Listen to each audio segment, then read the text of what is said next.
As a Washington Commander fan, we've dealt with the good, the bad, and the downright ugly. But it's good times again. Good vibes only. This is the type of shit that I want to see every year. And even though that the NFL is really feeling us right now, we still have to go ahead, show up, and show out. And what better that way today than for me to bring on somebody who I know is going to show out. Ladies and gentlemen, welcome to another episode of Off the Bench, episode 35. Where do we stack up? Let's get to it.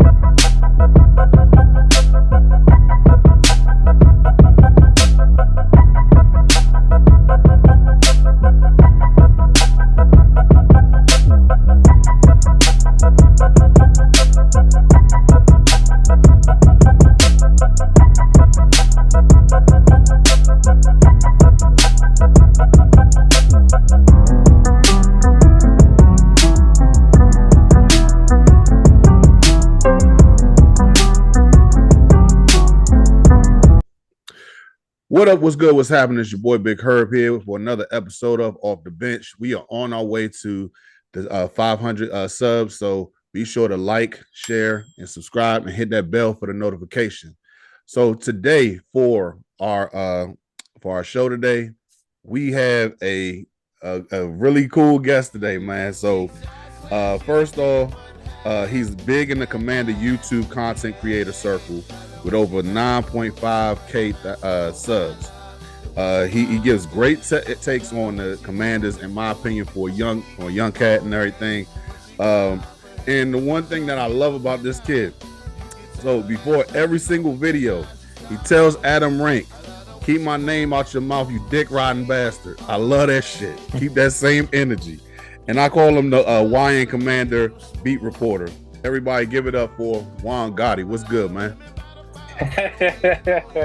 What's going on, Big Herb, man? I appreciate that intro right there, man. That's definitely a funny one. Calling me the YN of the Commander community. That's funny. I tell people I'm a YG, man. I'm a young gentleman, man. You know what I'm saying? But nah, Adam Ray definitely deserves all the hate every that bit is of it. coming his way because for whatever reason, even before we got good, even before we had the back and forth with them last year, he always just hated on us every year. I don't know what it is. So he definitely is always gonna be a clown in my eyes. I mean, the thing about it, I always look at it for is like, dude, I get it. You didn't like Snyder or whatever the case. I get it. Everybody did. We didn't like him. But Nick, like, come on, dog. Like, we doing good now. What you buy mouthing us for every single chance you get? I don't get it. I don't understand it. And I mean, and until he changes his tune, fuck him forever. So I mean, Yeah. like, And he's not going to because he's now upset that Jaden Daniels is better than Caleb Williams. And in the same intro that you speak of, that's my intro. You'll hear him saying about Jaden Daniels being injury prone and all this and that. Man, that guy's just a clown. I say it like this: the NFL Network is no longer a place. Well, TV for that matter is no longer a place for real sports take. It's all about what can stir up the most drama, the analysts, who can bring in the views, and that's what Adam Rank is simply there for. He's not there to talk real ball. He's there to stir the pot because they know drama is going to bring views to their channel. So that's what it is. yeah. Also, man, dude, you keep saying that, oh, I'm getting old and shit.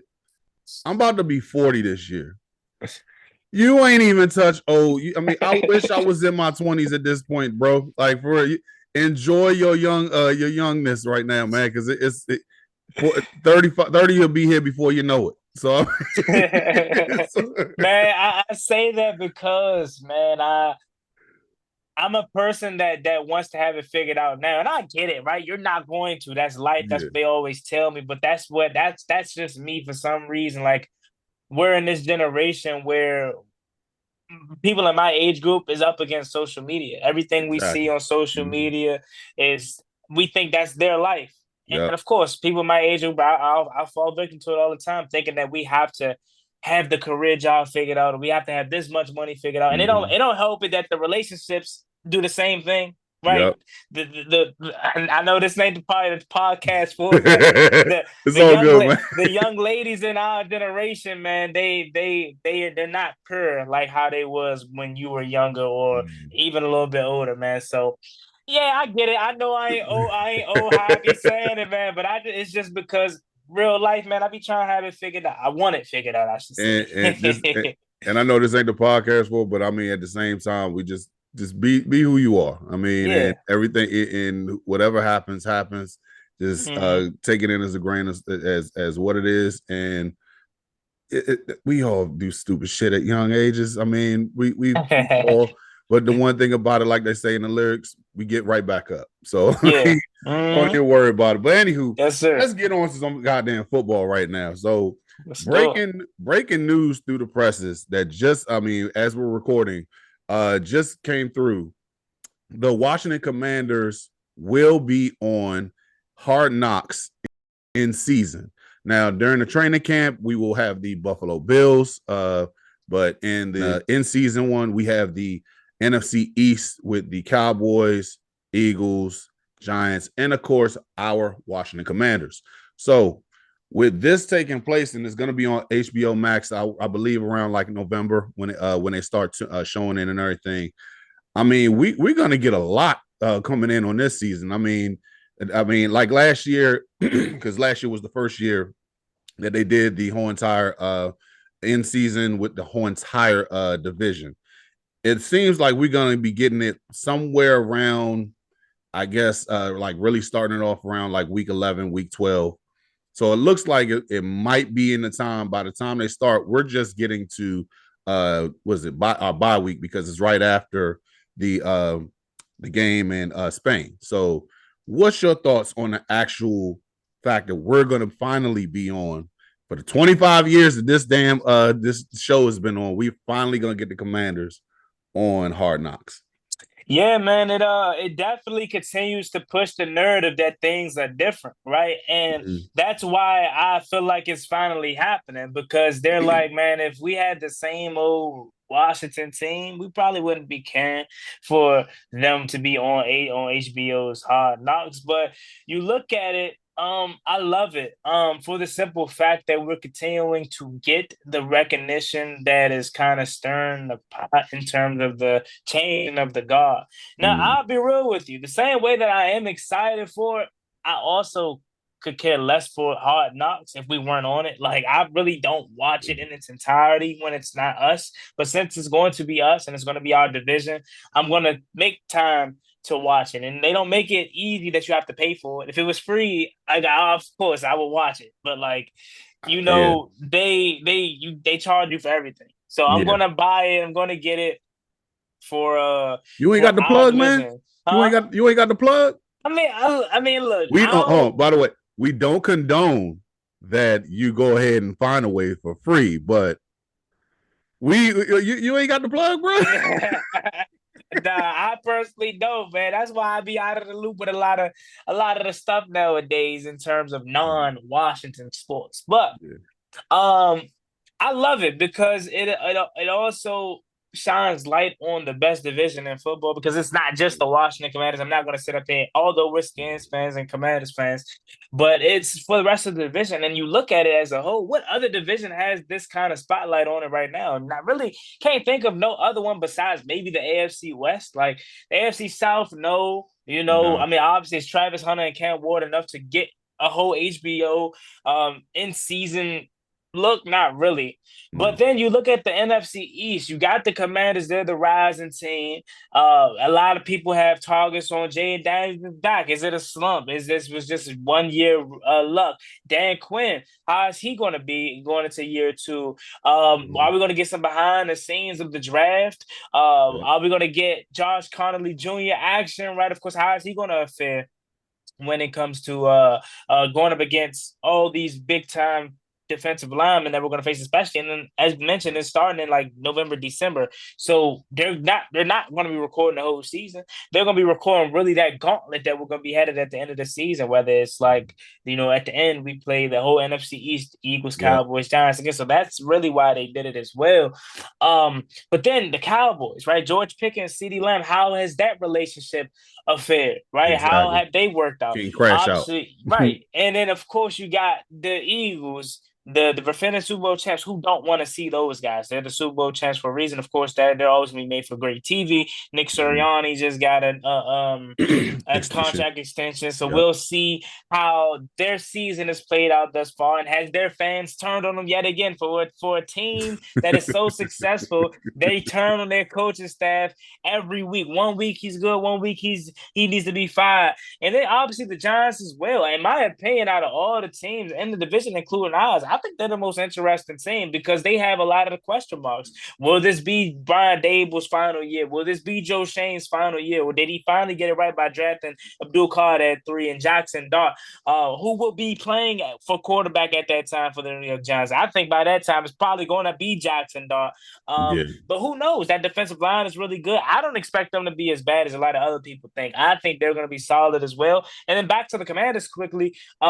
Cliff Kingsbury is going to be a head coach next year. So this kind of gives some insight on how is he behind the scenes as well. Exactly. With other teams going to be watching, trying to figure out, okay, let's see what we're looking at and potentially hiring Cliff Kingsbury. Let's turn on this HBO end season, NFC East Hard Knocks. So it's basically a great giving an interview right now, so we see exactly what's going on. Yeah, so I think overall it's great for the whole division. Yeah, I mean, me personally, I always I really started to get into the whole entire in season one just recently, as far as just all of them. I mean, I thought it was the best one that I've seen so far was the one where they put all the whole division in. Last year you had the AFC North, and just seeing that dogfight down the stretch was it was great television. And I mean, in dealing with I don't want to say beef because NFL, they I mean, after hours, after they get off the field, they all friends and shit. But I definitely looked at it as far as like that stretch down because I mean, you looking at a division who has not had a repeat champion in the last 22 years. I think I was still in high school the last time that they actually won it, and that was 22 years ago.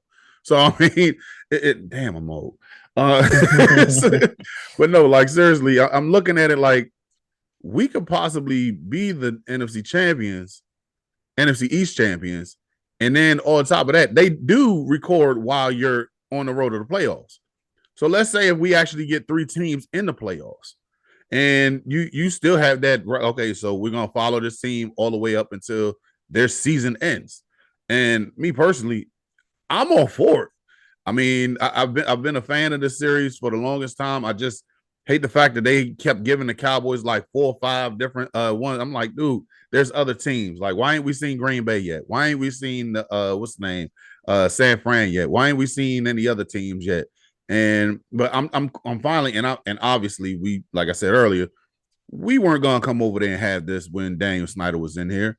And I mean, because if he'd have came in here with this Hard Knock show, all the bodies would have been over. Like we would have seen it all. So I mean, but yeah, I think it's great. But moving on to the next topic. So Adam Peters has definitely been putting in work this offseason. I mean, we've been looking at how he did in the draft. Me personally, I feel like he did a great job with the 5 picks that he had. But just solidifying this whole entire offseason with this offensive line. Arguably, this could be a top 5 offensive line in the league. And I mean, you look at guys like last year's starting 5. You had Brandon Coleman, Nick Allegretti, Tyler Biadasz, Sam Cosmi, and Andrew Whalley. Unfortunately, with Sam Cosmi going down in the playoffs, he's probably not going to get back until what I say midway through the season. But by the time he gets back, you're going to have Laramie Tunsil, Brandon Coleman at guard, Tyler Biadasz. I'm going to assume that it's Andrew Whalley at guard, and then you got Josh Connolly Jr. at tackle. And I mean, the future looks really bright for this offensive line. And I feel like they potentially can be the top. They it could be a top five offensive line. I mean, you have arguably one of the top three left tackles in the game now with Larry Tunzel. You solidified your right tackle with Josh Conley Jr. I feel like Brandon Coleman definitely has potential to be great at guard. And then Tyler Biotis, I mean, come on. I think he's not just because I'm a homer. He's not one of my just one of he is one of my favorite centers in the league. But to have him as one of the top ones, and then Sam Cosmi is just like always on the cusp of being a Pro Bowl guard. And I think with the injury to he'll have to fight his way back to getting where he is. But I really feel like this is going to be a really good offensive line this year. What's your thoughts? Yeah, that's a really good point, man, about the offensive line. I'm very high on this group as well, especially when we get back to full strength of a Sam Cosmi and also the rest of the group. Now, I will say, I think Adam Peters drafting Josh Connolly Jr. was such a good move because we have a protection plan. I know in Mm-hmm. the moment, a lot of people didn't see the move being the sexy move. I'm Mm-hmm. not gonna lie to you, of course, that's how we are as fans. Draft night, we're waiting all up into 29 for the selection, and it's like Josh Conley Jr. is like a tackle. Really? But after seeing why we did it, seeing the kind of player we got, how athletic he is. I mean, I know the Mm-hmm. Josh Conley Jr. challenge. I don't know if you tried it, but me, Oh I hell no, no, haven't. and hell no. Look here, and I'm gonna go ahead and say this because I know you have your workout YouTube channel and everything. I'm working out. I ain't there yet. I'm not, and like I said, I'm creeping up on 40. I'm nowhere near that. I can do it in a pool. I can do it then, but no, I'm not ready to do that. Yeah, I haven't even tried it myself. I don't know if I can even do it, but that just goes to show you that big and that strong, Mm-hmm. that quick to your feet. Like the move was really good. In terms of the draft pick, he shut down a dual card as well. So that's gonna be a good battle for the next years to come. But if you look at the whole entire offensive line, uh. Laramie Tunsil, we go out and trade for him, right? And it's essentially a 1 year deal, just like Debo Samuel. If he doesn't perform, he can get out of that contract after this season. Mm-hmm. However, look at it like this: is the two perspectives. One, the first perspective is Laramie Tunsil balls out. He gets a contract extension. Now you got your left tackle for the next 3, 4 years, Mm-hmm. one of the best in the game. Then you put Josh Connolly Jr. at right tackle and pair him up with the vet and Sam Cosmi when he gets back healthy. Now your offensive line is stout throughout across the whole entire line. You brought up Mm-hmm. Tyler Biotis, who's one of the better centers in the NFL. Shout out to Dallas fans for letting us get him or whatever because they they Yeah, they they yeah, swore up and down he was not good, and he yeah. comes All here right, and is really good, right? all right. So you go with that, and then left guard. Obviously, you probably going to end up moving on from Andrew Wiley in terms of right guard after this year. He basically took a pay cut this year, but he'll be probably gone more likely than not next season. Left guard is going to be very interesting. Do you roll back with Al Greedy? Do you go out and maybe get one of these veteran guys next offseason, or do you roll with some of the guys that you brought in? Because we did bring in Nate Herbert. We did bring in Foster Sorrell as well. So maybe Mm-hmm. one of those guys you can kind of coach up because I think Nick Herbig is like 25, 26 years old. So he's pretty Mm-hmm. young still. Yeah, But more of the stories, our offensive line is good either way. To let's say Laramie Tunsil flames out. Okay, cool. Now Josh Connolly Jr. is your left tackle. And you move on from Laramie Tunsil. Now right tackle is going to be a position that you potentially have to figure out. But Brandon Coleman is still there, right? So yep, you don't have to worry about Brandon Coleman being there. Or like I said, about the first example. Brandon Coleman's probably your left guard, right? Because yep, then you go Laramie Tunsil, Brandon Coleman, Tyler Biadasz, Sam Cosmi, and then Josh Connolly Jr. Like that's the ideal situation that we hope and are looking for. But again, you never know how situations are going to play out. But I loved where the offensive line is at, both scenarios that I gave you with Laramie Tunsil without. I got high hopes for it this year. I think Jaden Daniels' protection for the future is looking really bright. And I told people all the time, when you look at how Jaden Daniels was last year in terms of, having to be a magician at times, right? Running out of Mm-hmm. the pocket, finding place. If you want to know what Jaden Daniels looks like when he's comfortable, just turn on that Detroit Lions game and Yep. that's a preview of what this offensive line could be for him this year. I even go as far as this, then just to take it back a year further. Um, did anybody look at him when he was at LSU going up against Florida? No, go and look at it. That's what won him the Heisman. And like Juan said, just look at that Detroit game. He was just throwing darts. He felt comfortable. When you have a quarterback who feels comfortable, you're in trouble. It don't matter. And the one thing that my dad said to me years ago, and when I was learning the game, you have a great offensive line. You turn a good running back into a great running back, and a great running back into a Hall of Famer. Same thing with a quarterback, and I'm even looking at as far as like what's this going to do with B Rob now. You got guys who could open up the line that could give them bigger gaps to run through. Everything is just going to turn out perfect for this kid. And Ja'Cory Crosby Merritt just coming in too, being a slasher along with Eckler. I love it. But one person who's not really loving everything right now, and it looks like he's going to be on the trade block right after the June 1st deadline. Ramsey from the Miami Dolphins. It's not a fact of if; it's looking like when he gets traded, because he's pretty much having a sour relationship with the Miami Dolphins, and a lot of people are linking the Commanders on being one of those teams to trade for him. I think at this point that the relationship is so sour that they just want him out, but they're looking for maybe a 5th-round draft pick for him. Me personally, I'd go for 6 because I know that the relationship is so bad that you want to get rid of him. But my thing is this is more so like, what's that contract gonna look like when we bring him on board? When because honestly, right this second, your one of your strongest groups on the team is with the secondary now, with you picking up Trey Amos in the draft with the cornerbacks selection. Then you got Marshawn Lattimore.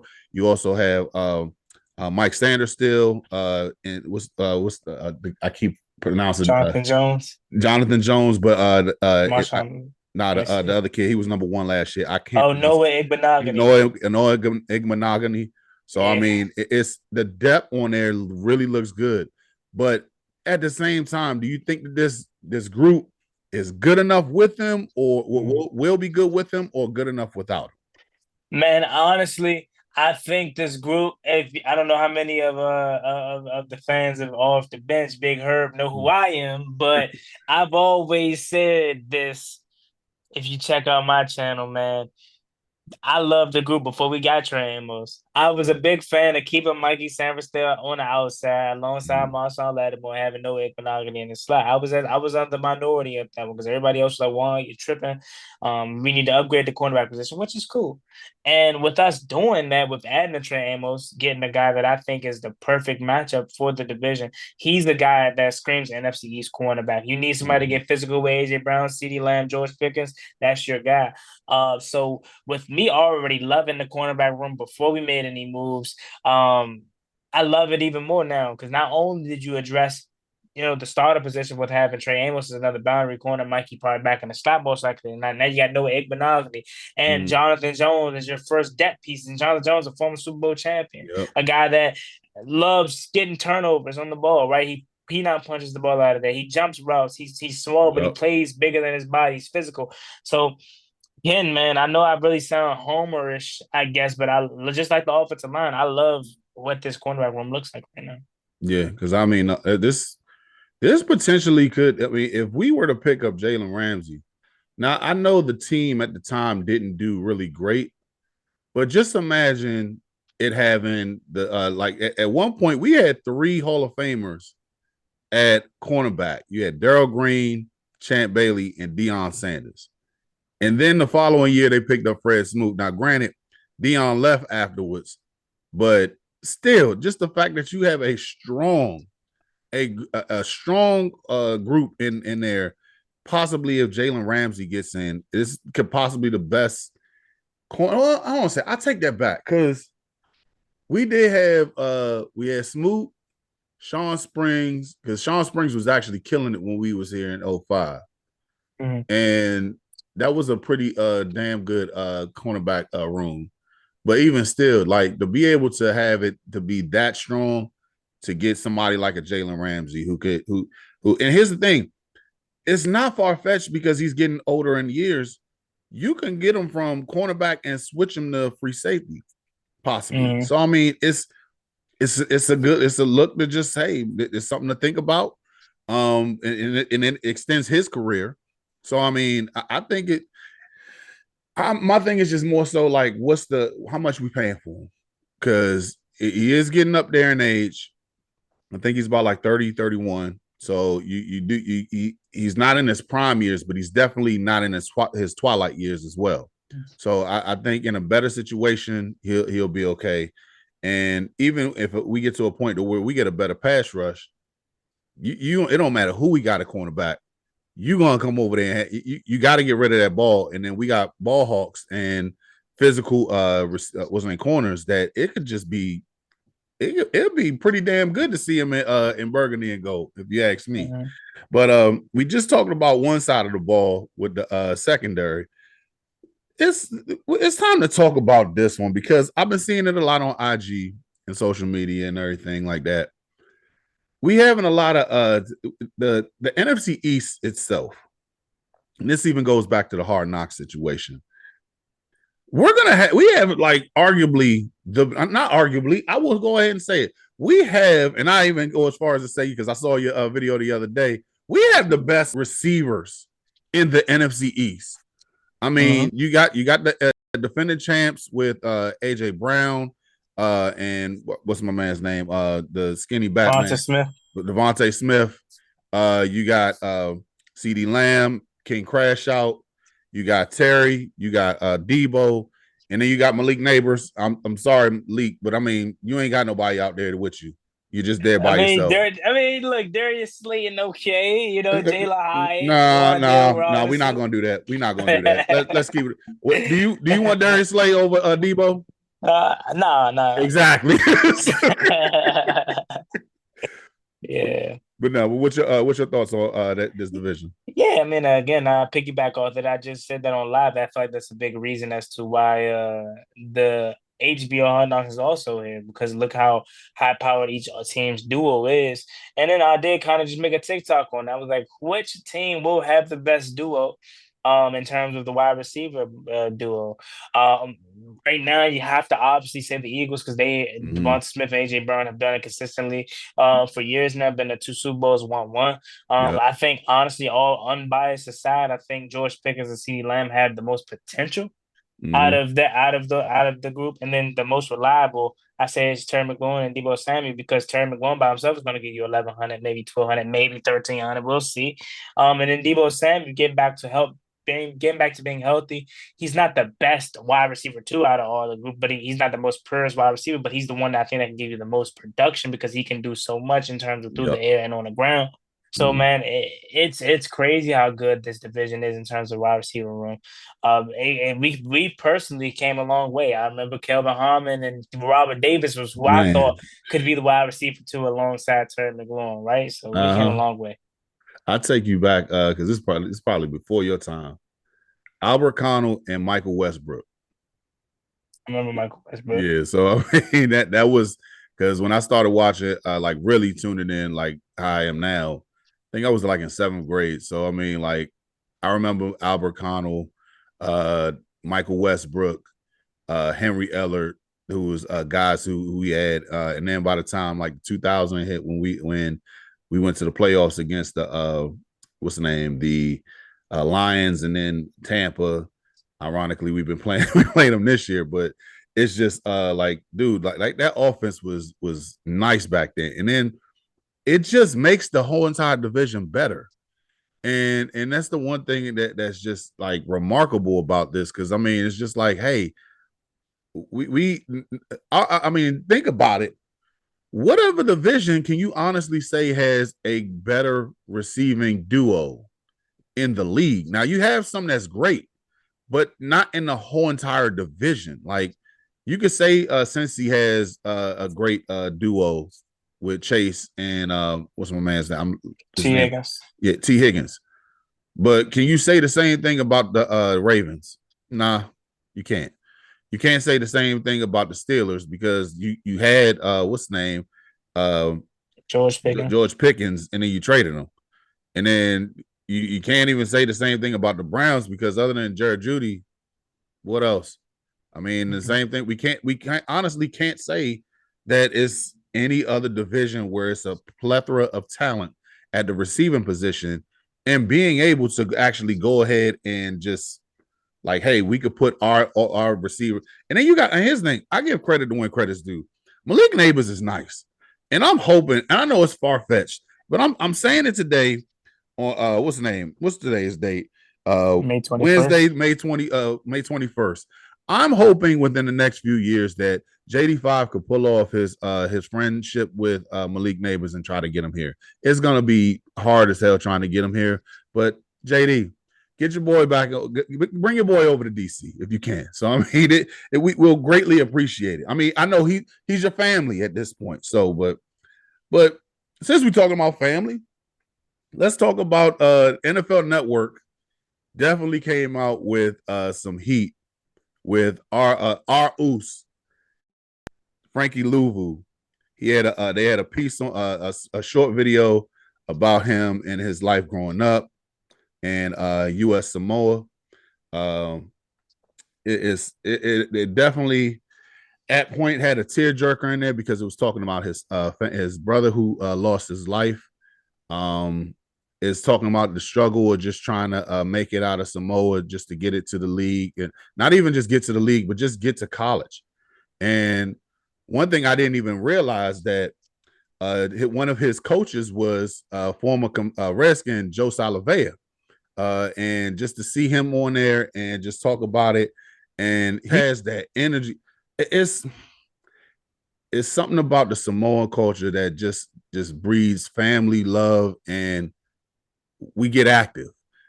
and I love every bit about it. It taught us about his culture. It taught us about like what's his why. And I already loved the guy from last year when he came in last year. I mean that Ric Flair that chant and everything just it gives me like I run through a wall for Frankie Louvu at this point. Matter of fact, when I get a chance, I'm definitely gonna get a jersey of his this year. So, but what was your thoughts on the video this past week? Yeah, man, I love the video. First and foremost, man, it kind of shined the light on why he plays so hard. Besides being that some more background culture, I didn't know he went through all of that. I didn't know that he lost a brother. I didn't know that you had to take a test to become, I guess a citizen, which I probably should have known that. But granted, I've been a citizen all my life, so I ain't have to take no test or anything like that. But it's just it was very a touching situation because you see how important, as you mentioned, family is to Samoan people and just that culture in general, and it kind of just goes to show you how they take over the sports world, sports entertainment world, whatever. I mean, because you got in WWE the Usos and Yeah. Roman Reigns and all that. I started to question. I'm like, are they all related No, in some they sort? legit. Come on, John from Ballin' and Burgundy, because we talk all the time about wrestling. Mhm. It's they have a whole family. It's called the Anawai family. Yeah, yeah, Like yeah. I'm Rock, already. Rakishi. Mhm. I could go on and on about that, but continue. Yeah, nah, I'm already knowing about that. I'm talking about like Frankie Louvu. I'm wondering like, are they all just this one big family? But nah, man, Samoan people are very, very different in terms of how they carry themselves and culture. But you can't help but love it. I mean, especially when he brings in a whole culture in itself, coming in with the facha, facha. I don't know what Yeah. that means, but like I'm going with it. It's cool.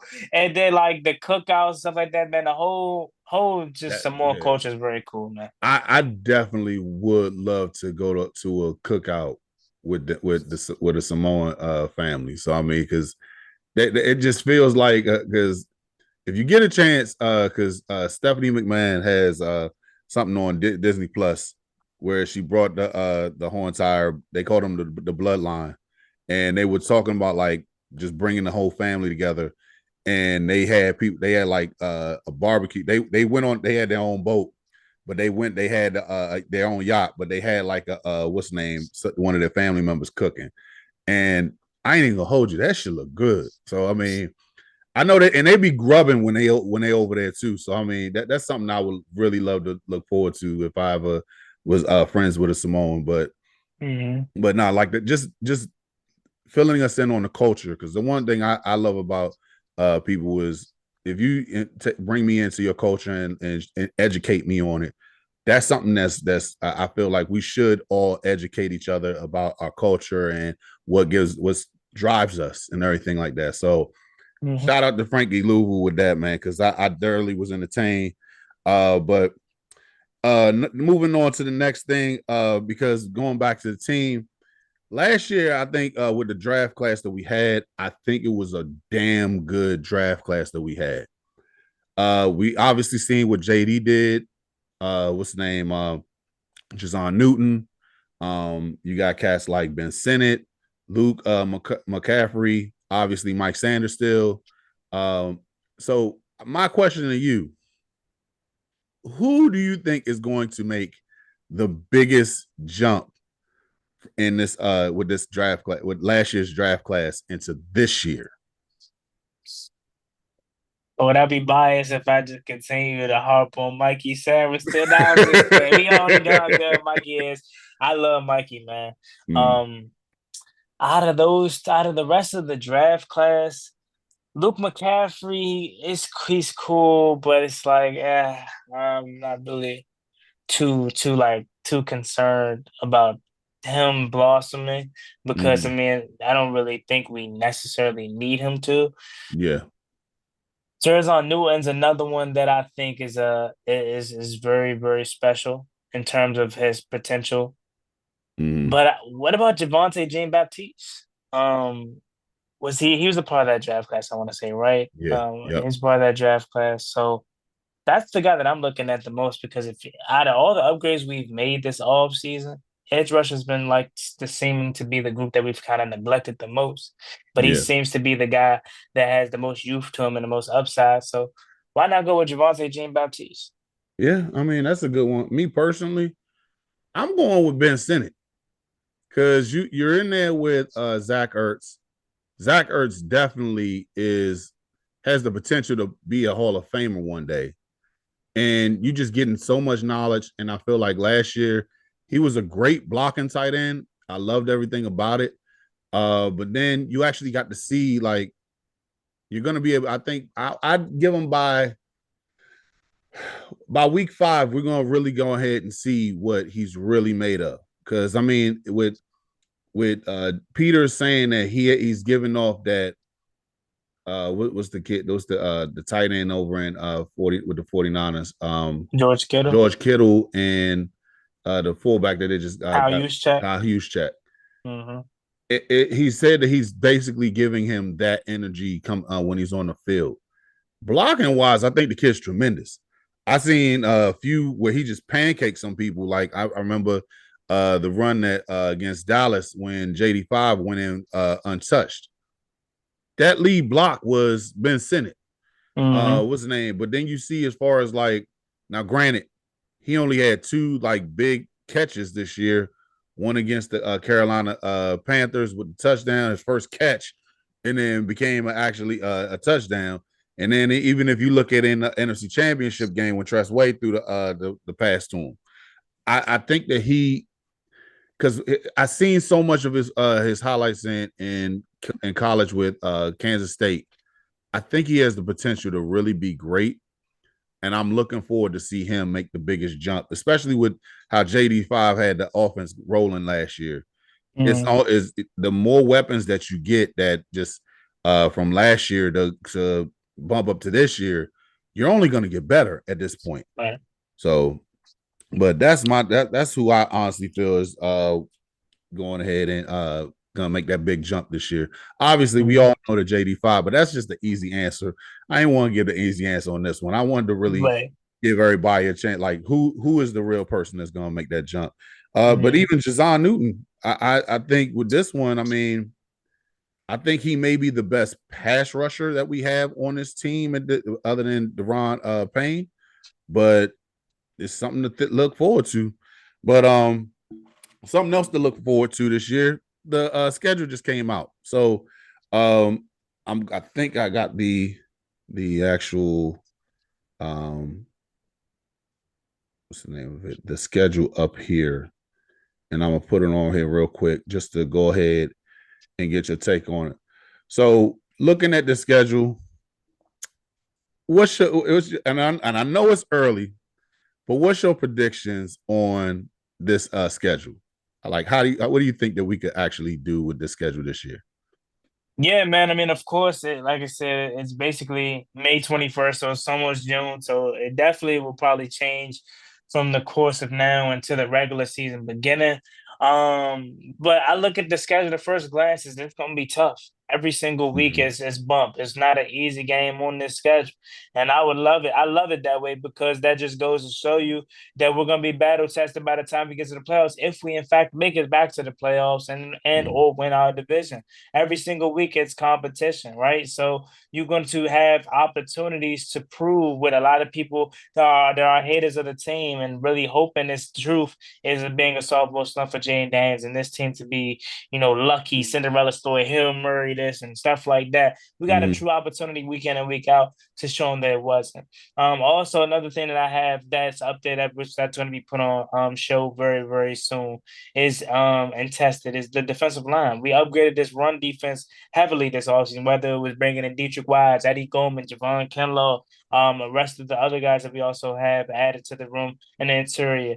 And it's gonna get tested very early. Mm-hmm. Even week one, Tyrone Tracy, right? He's a Yep. very good backup player like him. Josh Jacobs, Ashton Jensen, Bijan Robinson, Mario Hampton, DeAndre Swift. Um, and then you kind of get a break after that. But maybe even K9 and Zach Charbonnet. Then obviously Jameer Gibbs. Like this run defense is gonna be tested very well throughout the whole entire year. It's a very tough schedule, but I like it, and I like our chances to still remain, I guess, up there in terms of win total. I'm not gonna lie to you at this moment. I don't know. I haven't done my prediction yet, so I don't have a win total for you. But I Mm-hmm. will just leave you with I expect the Washington Commanders to make the postseason and another Yeah. deep postseason run. Yeah, because I could definitely just I guess I do it. I mean, shit, I'm bold enough to just think what we actually do with this team. Um, I could see 12 wins again. And that's not me just like talking shit. It's more so like I just because you don't have more wins this year doesn't mean that this team is not better.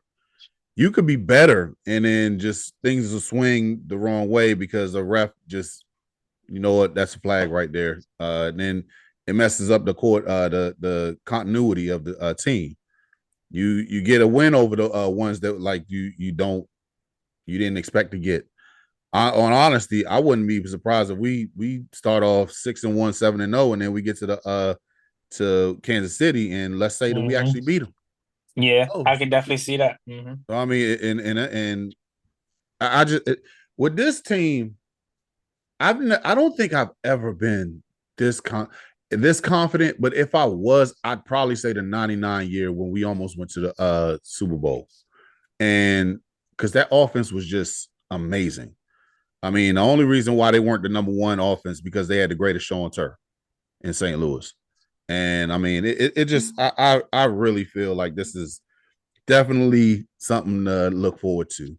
But another thing to look forward to in the last topic of the day, and this is gonna be a fun one right here. So the NFL just announced yesterday that play NFL players are eligible to play in the 2028 Flag Football Olympics. The NFL will be going for gold in the summer of 2028. NFL owners passed the right for eligibility 32-0 on Tuesday for spring league meeting that will allow players to try out and participate for flag football during the 2028 Olympics. It's supposed to be 5-on-5. They're playing like a 50 yard field. So my question to you is, I want you to go ahead and think about this.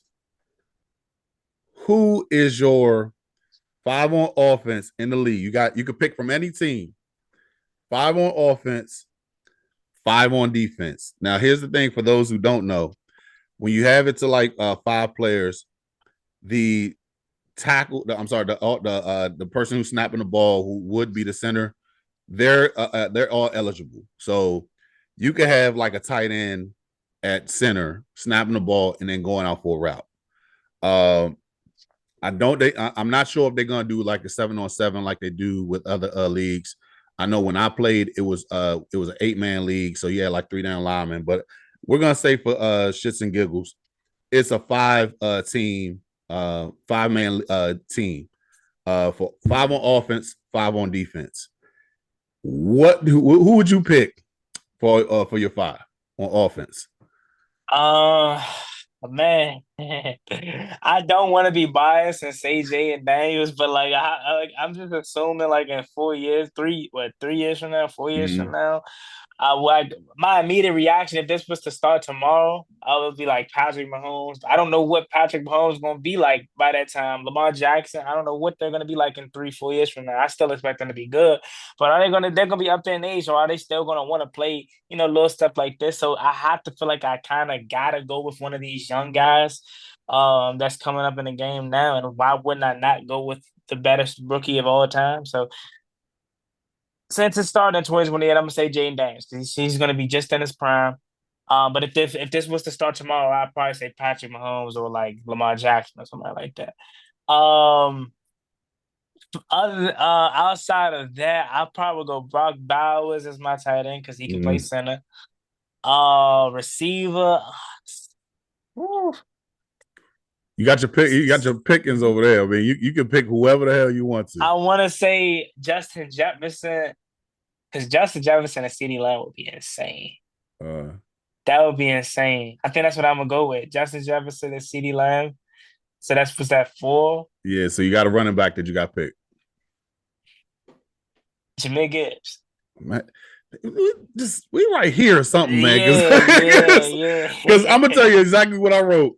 I wrote for quarterback JD5 because, like you said, by the time it gets there, it's gonna be 5. It's gonna be 3 years down the line. So, like you said, Lamar Jackson, he's not up there in years, but by the time the Olympics comes here, yeah, he's gonna be a little bit older.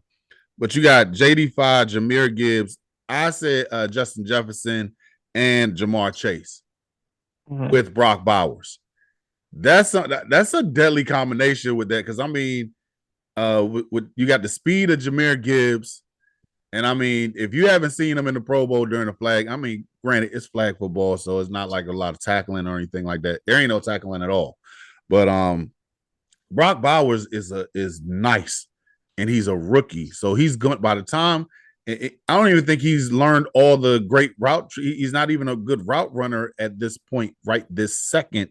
But by the time 3 years comes to a point, yeah, he's gonna be routing everybody up. He's gonna be killing them all over the field and everything. He's gonna be very. He's gonna be Kelsey, and he's only done. He already had 1,000-yard season this year.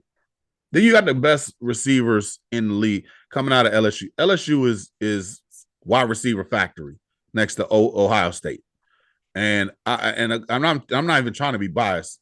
JD deserves it, but going on to defense, who do you have on that side? Without a doubt, Michael Parsons. Mm-hmm. Um, Patrick Surtain. Mm-hmm. Uh, what about what linebacker now? Because I looked It's at it good. as like you got 2 safeties, you got 2 corners, and One pass rusher. yeah, 1 pass rusher slash linebacker. Yeah. So okay, then I'll go. Yeah, I'll go Michael Parsons for that. I'll go Patrick Surtain and Derek Stingley, and then I'll go for my safeties. Woo! I'm trying to think. Because you got some safeties out there, man. Yep. Oh man. Hmm, I don't really know. Safeties, Oh. it's too many good ones to choose from. I don't Okay. know. Who would you say for Okay. So safeties? this is who I had. For your corners, you got PS2, Patrick Surtain, Christian Gonzalez. Okay. For safeties, I got Kyle Hamilton and Antoine Winfield. And instead of your pass rusher being Michael Parsons, I'm going with the great linebacker with Fred Warner. So, and I mean, just I don't even think that I'm all honesty. Let's be real. By the time that NFL, what's his name, we get this, we're gonna get the goal. I'm not even really worried. This is gonna be the dream team for the next couple years and everything when it comes to flag football. Because it's like no other country, like what other country besides Canada, like no other country plays football. So. Yeah, so I mean, it's the one thing that I love about it is definitely broadening, is bringing everybody to the game and making sure that you could actually get on, and it's putting on to make this game global. Definitely. Like, you look at soccer, it's global. You look at what's the name, basketball, it's global, and with the NFL going to all over the place, and we're going to Spain in what's the name in November. Yeah, that's the first game ever in Spain.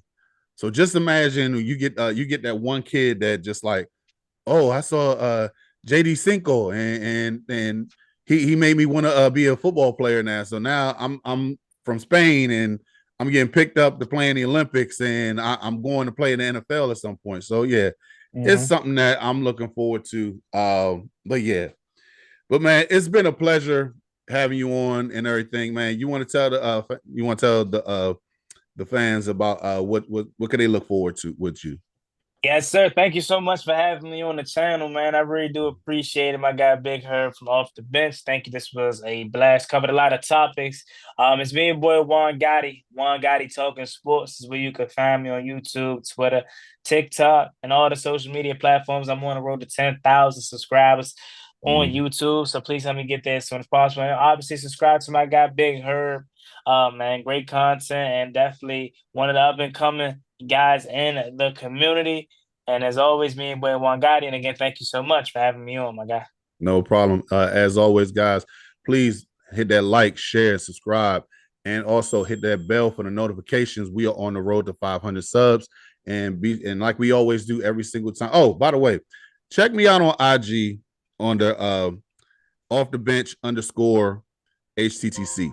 So let's get them followers up on there as well.